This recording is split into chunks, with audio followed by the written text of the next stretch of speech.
அண்ணாமலைக்கு உதயநிதி சவால் விட்டுருக்காரு. தைரியம் இருந்தாலும் அண்ணா சாலை பக்கம் வரட்டும், அதுக்கப்புறம் பார்த்துக்கலாம் அப்படின்னு சொல்லி ஒரு சவால் விட்டுருக்காரு. இதுக்கு என்ன பதில்? அண்ணாமலை எதுக்கு வரணும்? நானே வரேன். எங்கே வரணும்னு சொல்லுங்க, என்னைக்கு வரணும்னு சொல்லுங்க, டைமை குறிங்க.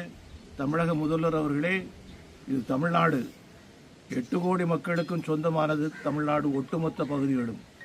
அதில் அறிவாலயத்துக்கு முன்னாடி வரக்கூடாதுன்னு சொன்னாச்சுன்னா அது ரெட் லைட் ஏரியாவா?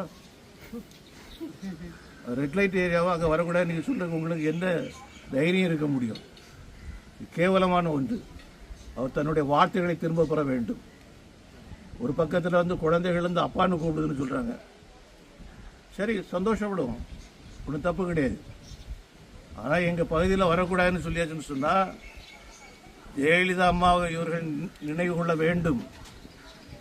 மறுமலர்ச்சி திராவிட முன்னேற்ற கழகத்தினுடைய துவக்க காலத்தில் ஒரு பெரிய ஊழலும் அந்த பகுதியாக இதே அறிவாலயத்தில் தாக்கக்கூடிய அளவுக்கு சூழ்நிலைகள் வரும் என்ற நிலையில் அன்னைக்கு அந்த அம்மா பாதுகாப்பு கொடுத்து முடிச்சாங்க. இன்னைக்கு இவர் அதை வேற ஏதாவது மாற்றி எங்கள் பகுதிக்கு வந்துடாங்க அப்படின்னு சொல்கிறாங்கன்னா, ஒன்று அவர்கள் தவறாக அறிவாலயத்தை நடத்துகிறார்கள் என்று சொல்லி பொருளாக முடியும். அல்லனா வேற ஒரு விஷயம். சவால் விடுறீங்கன்னு சொன்னாச்சுன்னா நாங்கள் வரோம். உடனே அடுத்தாக்கில் ஒரு கேள்வி கேட்பாங்க, ரெட் லைட் ஏரியான்னு சொன்னால் அதுக்காக பொன் ராதாகிருஷ்ணன் வர்றாருன்னு சொல்லிட்டு கேட்பாங்க. இந்த குசும்பு வேலைகள்லாம் செய்வாங்க. இந்த வேலைகளும் வேண்டாம். நீங்கள் ஒரு சவாலை நீங்கள் விடுங்க, அங்கே நாங்கள் வாரோம். உங்களால் என்ன செய்ய முடியுமோ செய்யுங்க.